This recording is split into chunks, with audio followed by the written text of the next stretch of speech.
Posle 10 rundi razgovora sa predstavnicima prištinskih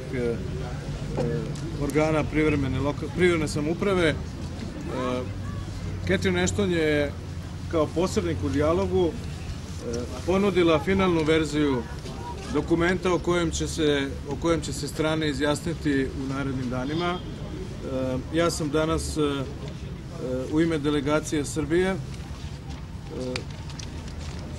parafirao da je ovaj tekst koji smo dobili,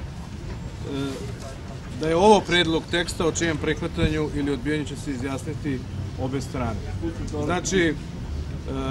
u ovom tekstu su prihvaćeni zahtevi Srbije i predlozi, ako pođemo od